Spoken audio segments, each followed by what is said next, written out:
Good afternoon, I'm Vashan Brown with the Midday News. A special welcome if you're watching on onespotmedia.com. The opposition is this afternoon calling for the health minister to provide an update on the renovation works now being done at the Cornwall Regional Hospital in St. James. Speaking at a press conference yesterday, the opposition spokesman on health, Dr. Maurice Guy, raised concerns about numerous missed deadlines for the completion of the works, but the health minister is insisting that an update will be provided soon. We have more in this report. A malfunctioning ventilation system in 2016 resulted in the relocation of several services and departments from the Cornwall Regional Hospital to various facilities out west. Opposition spokesman on health, Dr. Maurice Guy, argues that it is full time the country is given more information about the progress of the repair works at the facility. The opposition is concerned about missed deadlines. Dr. Guy said the health minister first advised that renovation works would have been completed by February 2018. He said that timeline was then changed to April 2018, then changed again to September 2018, then to December 2019. We are now at December. The country needs an answer, and we need to know whether another deadline will be missed. Dr. Guy argued that with the current dengue outbreak and the rise in flu cases, it's now important for Cornwall Regional to become fully operational again. It is time for the full restoration so that the surrounding health facilities in that region can resort to their usual functioning of coping with their smaller usual number of patients for which they were built to accommodate, taking pressure off Noel Homes, Falmouth Hospital and Savlamar hospitals, which are bursting at their seams. In response, Health Minister Dr. Christopher Tufton said the oversight body chaired by Professor Archibald MacDonald will soon give an update to the country. Dr. Tufton noted that he met with a team in Montego Bay last week and there will be a press conference in short order. We continue to work on the project, continue to equip the facility to provide the services even while we restore the building. And as you know, there's a new major construction there with the new pediatric and adolescent facility. Cornwall is being affected by, like all other hospitals, with the peak demand on the public health system with dengue and the flu season. There's nothing extraordinary in terms of shortages of service provision, because as a hospital, we're still providing the services even though the main building is under construction.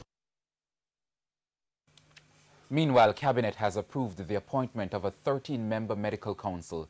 Health Minister Dr. Christopher Tufton, who made the disclosure, said the functions of the council is to register medical practitioners, appoint examiners to assess persons applying for registration as medical practitioners, and to maintain proper standards of professional conduct by these practitioners. Dr. Tufton says the council should have been appointed in September, but there were delays. We have, however, it was in train in terms of the process. The members of the council requires some amount of consultation. I nominate 5. The others are nominated by the profession, by the body. And the Cabinet has approved yesterday that the council is now in effect. Dr. Tufton says although there is no excuse for the delay, getting persons to agree to appointments can be tedious. There were some new rules about persons being resident in Jamaica because of previous issues, so people had to write letters. So the back and forth of trying to get all of that sorted out, I think, allowed this one to slip through the cracks.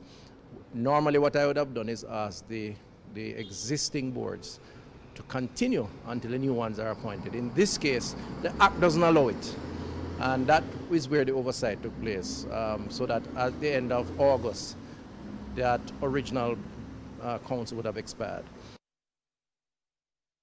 On to other news now. The Police High Command is this afternoon hailing the guilty conviction of reputed gangster Tesha Miller as a victory for law enforcement. Miller was found guilty of being an accessory before and after the fact in relation to the 2008 murder of the then Jamaica Urban Transit Company JUTC chairman Douglas Chambers. In a statement this morning, Police Commissioner Major General Anthony Anderson says this guilty verdict is a major victory for the work of the entire criminal investigation branch. He said it underscored the improvement in the quality of cases being prepared by the country's investigators. Meanwhile, Acting Deputy Commissioner of Police in charge of crime, Fitz Bailey, insisted that he remained confident in the work of the investigators and that of the justice system. He said, quote, "This verdict sends the important message to the criminal underworld that, regardless of how long it takes, we will continue to pursue you, and the justice system, though imperfect, will catch up with you," end quote. President of the Jamaica Teachers Association, JTA Owen Speed, is calling for a social intervention program in schools to help teachers with anger management issues. Speaking at a recent Teacher and Principal of the Year award ceremony, Mr. Speed lamented that an anger problem is present in the society at large. Therefore, he's putting teachers to the task. I am charging the teachers and the finalists who are here today to maybe put some form of a program, and I would like to name that program a social intelligence program, where maybe at the morning's worship and maybe in the curriculum itself that we could infuse it there and ensure that we teach it to our children from as early as infant, straight through primary and to the secondary level of schools. Last month, a video circulated on social media showing a teacher at the Pembroke Hall High School lashing out at a student in the classroom. The teacher involved in the incident has since been sent on leave. However, teachers aren't the only ones the JTA president wants to be involved in the program.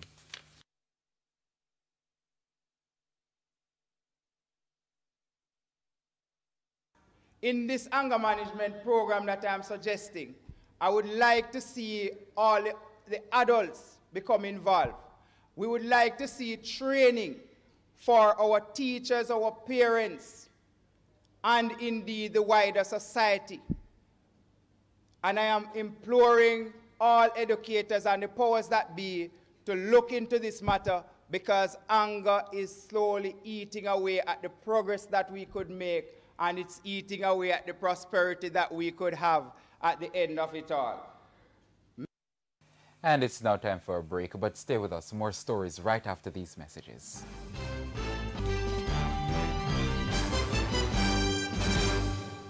Welcome back. Continuing the news now. The tourism ministry is now on a drive to improve the country's cruise shipping sector, as arrivals are down by over 15% and earnings have dipped by more than 12.1%. TVJ's Prince Moore has the details.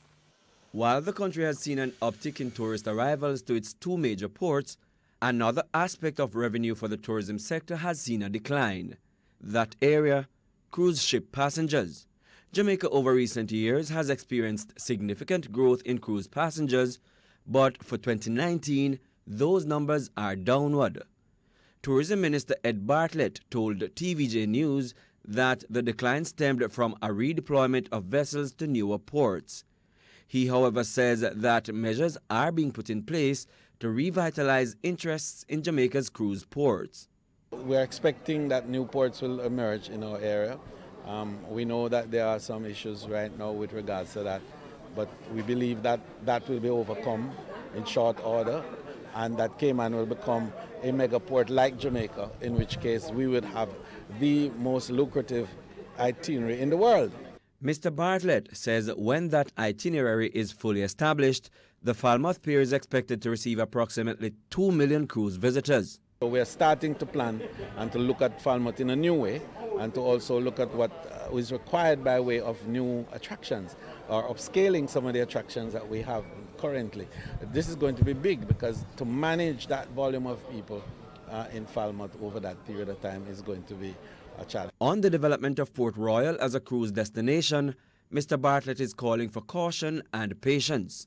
Just bear with us, because, you know, Port Royal is a destination that is long in coming, but it requires a lot of heavy, hard investments, you know, and investment in facilities like those are not short term, because the return on investment is also not short term.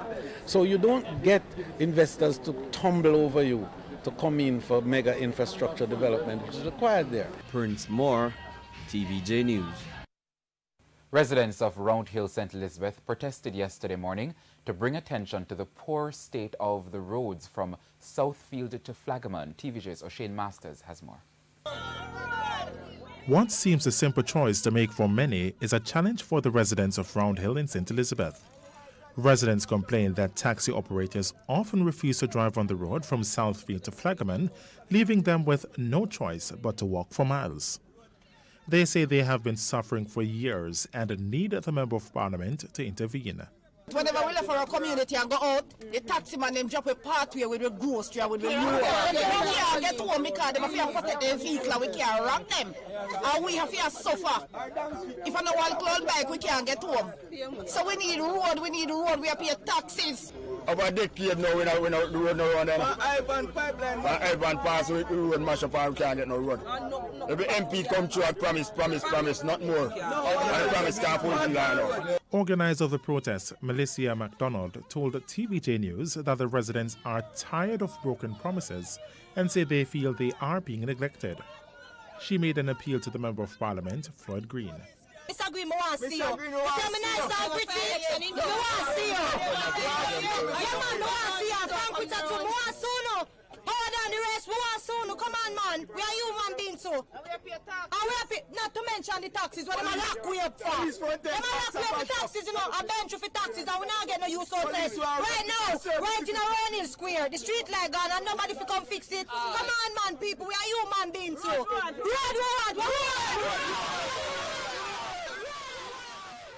In the meantime, the residents say they are prepared to intensify their protest if the matter is not resolved. Da Costa Ebanks, a resident of Round Hill in the parish, says efforts to meet with the MP have proven futile. This is just a warning. We are going the next move if we don't find neither Mr. Witter, nor Green, nor Jeremy, nor Powder. We are going to have to rent some chair and keep a service in the middle of the road. Powder, the MP, me and him a friend. Up to the other day, I see him down a Flagger, man. I say, Powder, do me a beg you, man. Remember, say, me a beg for all out the people, them. Me a beg you, just come round there, no, man. Just come round there and tell the people them some politics life. For them believe in it. He said, yes, Johnny, he might come. No. The residents of Round Hill are also hoping that the issue of water will be on the agenda to be addressed if and when any work begins. O'Shane Masters, TVJ News. After widespread complaints by rafters, Member of Parliament for East Portland, Anne-Marie Vaz, has announced plans to improve the infrastructure in Rio Grande and the surrounding communities. She made the revelation in her State of the Constituency address in Parliament yesterday, where she also outlined other plans for revitalizing tourism in the area. In the first quarter of next year, work on the road from Fellowship to Berrydale, our rafting area, has been approved for rehabilitation at a cost of $36 million by the Tourism Enhancement Fund. We are working assiduously with the Port Authority for East Harbour to become a port of choice. The Port Authority is evaluating the viability of dredging the harbour to accommodate larger cruise ships. This will bring much needed economic boost to the constituency. And here now is a preview of what's coming up in this evening's Health Report. In the next edition of the Health Report, we'll look at the link between throat cancer and the human papillomavirus HPV. So we might see, in terms of laryngeal cancers, we might see about 50 for the year. For tongue-based cancers and tonsils, we might see about 20 for the year. So it's not large numbers for our population. But nonetheless, the significance of it can be quite great. That's the Health Report this evening in Primetime News. And now for today's Healthy Living tip. Avoid smoking and high alcohol intake, which may increase your risk of HPV-positive throat cancer if you already have HPV. Ask your dentist to check for anything unusual, such as patches of discoloration in your mouth during regular teeth cleanings. If you're age 45 or under, talk to your doctor about the HPV vaccine if you haven't previously received it. Time now for sports. Hugh Menzies has resigned from the post of Reggae Girls head coach. Menzies told the TVJ Sports on Tuesday afternoon that after months of uncertainty between him and the Jamaica Football Federation, he has decided to call it a day. TVJ's Karen Madden has that report. After being courted by Reggae Girls ambassador Cedella Marley, Hugh Menzies took the Reggae Girls to a historic qualification to the FIFA Women's World Cup in the summer. But since then, the outspoken coach has been engaged in a fraught relationship with the local governing body.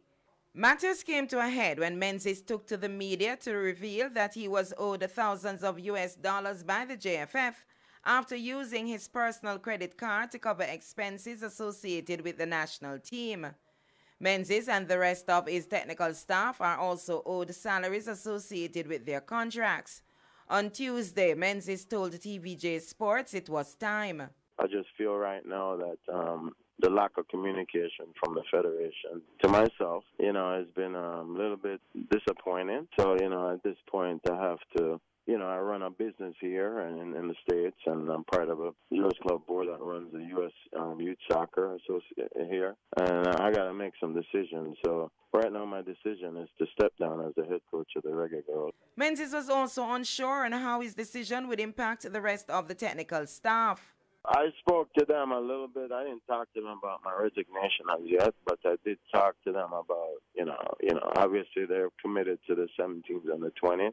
I'm not sure about, what they're going to do after that. We've put ourselves on the map, and we just hope that if somebody else comes in, they can continue that. He also disclosed that the Federation still owes him money. It's a contract, so you hope that they'll fulfill that contract. We're probably going to have to figure ways to expedite that situation. But obviously I have to deal with that personally. And I think at some point, they have to fulfill that contract. Menzies has been with the senior Reggae Girls since 2015. Karen Madden, TVJ Sports. And that's the Midday News. I'm Vashan Brown. Don't forget to join us at 7 for Primetime News Package. On behalf of the news, sports and production teams, have a good afternoon.